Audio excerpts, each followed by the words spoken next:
बागा बीच के weekend night के बाद दूसरे ही दिन हम सुबह सुबह जल्दी उठकर निकल गए साउथ गोवा की तरफ। लॉकडाउन खुलने के बाद क्या यहाँ ट्रैवल करना सेफ है? क्या क्या प्रिकॉशंस लेने चाहिए?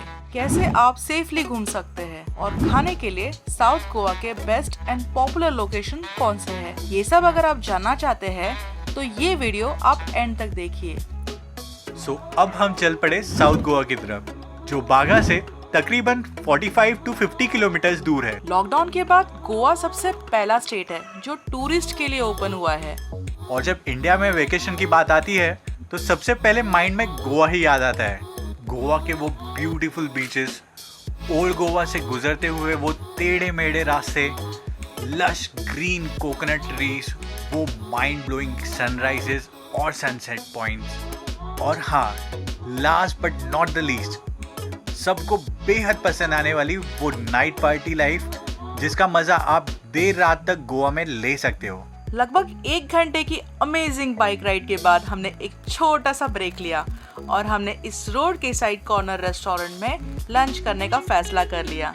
यहाँ हमने एक चिकन बर्गर और एग भुर्जी ऑर्डर की।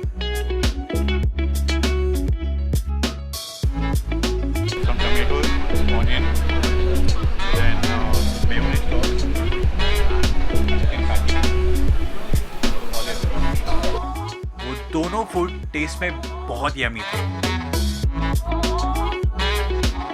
चलो अब इस ब्यूटीफुल रेस्टोरेंट से बाहर निकलते हैं और चलते हैं अपने नेक्स्ट डेस्टिनेशन की तरफ। रास्ते में हमने एग्वादा फोर्ट जाने का प्लान बनाया।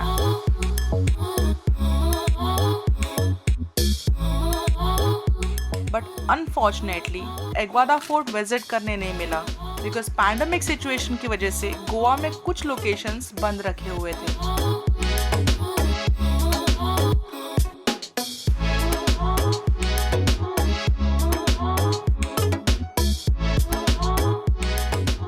उसके बाद हम घूमते भटकते एग्वाडा के हिल टॉप पर पहुंच गए, जहां हमें ये ब्यूटीफुल सी का नज़ारा देखने मिला, जिसके ठीक कॉर्नर पर एग्वाडा जेल भी बनाया गया है। थोड़ा वक्त हमने वहीं पर गुजारा और वहीं से हम हमारे आगे की जर्नी की तरफ निकल पड़े।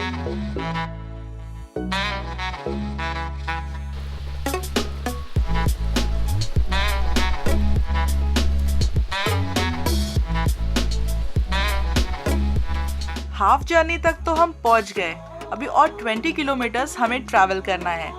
अरे हाँ, आपको तो ये बताना भूल ही गए, साउथ गोवा की जर्नी हम कोलवा बीच से शुरू करने वाले हैं। इसलिए हमने हमारा होटल स्टे कोलवा के एक ब्यूटीफुल बीच रिजॉर्ट में बुक किया है, जिसके बारे में हम आपको हमारे नेक्स्ट व्लॉग में जरूर बताएंगे।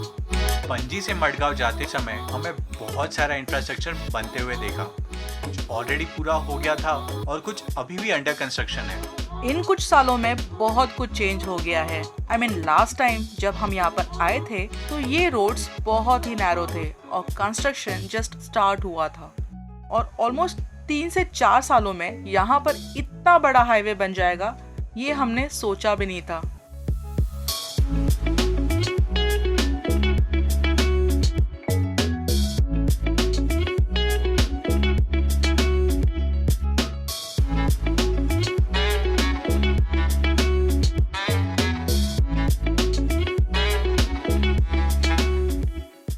ओह शिट बारिश आने वाली है। ओह माय गॉड भीग गए यार रुको वैसे रुको रुको raincoat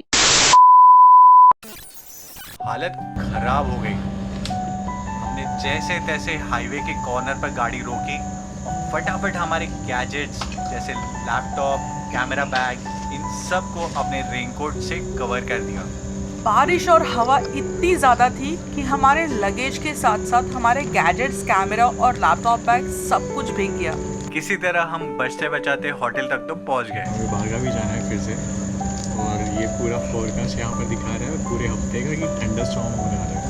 so this was just a warm up for today. थोड़ा मूड भी अपसेट हो गया क्योंकि सब कुछ भीग चुका था। दिमाग ने पूरी तरह से